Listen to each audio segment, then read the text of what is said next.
บายดีทุกคน คลิปนี้สีพรจะมาเฮ็ดคลิปเปิดรหัส 2FA ให้กับบัญชี BXTrade แบบง่ายๆสำหรับปี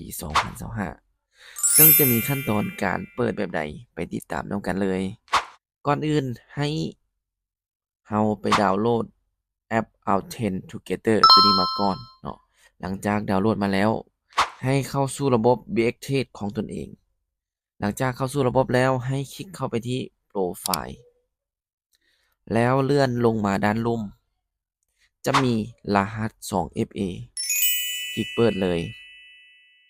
เมื่อคลิกเปิดจะโชว์หน้าตาขั้นตอนการเปิดนำไส้รหัส 2FA ห้องที่ 1 ป้อนรหัสเข้าสู่ระบบ BXTrade ห้องที่ 2 รหัสยืนยันอีเมล ให้คลิกเข้าไปที่ขวามือปุ่มสีเหลืองๆเนาะแล้วเข้าไปที่แอป Gmail จะมีข้อความส่งมาเนาะคลิกเข้าไปเลยให้คัดลอกรหัส6ตัวเลขตัวนี้ แล้วกลับมาวางใส่ในห้องที่ 2 ขั้นตอนต่อมาให้คัดลอกรหัสสำรองตัวนี้เพื่อไปเพิ่มในแอป Authenticator คัดลอกไปเลย หลังจากนั้นให้เข้าไปที่แอป Authenticator แล้วคลิกหมายบวกด้านลุ่มขวามือ เลือกไปที่ป้อนคีย์การตั้งค่า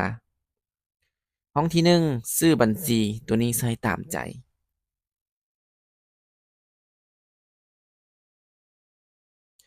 ห้องที่ 2 วางรหัสที่ Copy มาใส่ หลังจากนั้นให้คลิกเพิ่ม เมื่อคลิกเพิ่มแล้วจะได้รหัส6ตัวเลขขึ้นมา รหัส6ตัวเลขนี้จะเปลี่ยนทุกๆ30วินาที เมื่อเปลี่ยนแล้วให้เรา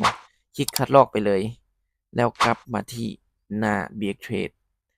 วางไปที่ห้องสุดท้ายห้องที่ 3 หลังจากนั้นให้คลิกเปิดนำไส้ เพียงเท่านี้การเปิดนำไส้รหัส 2FA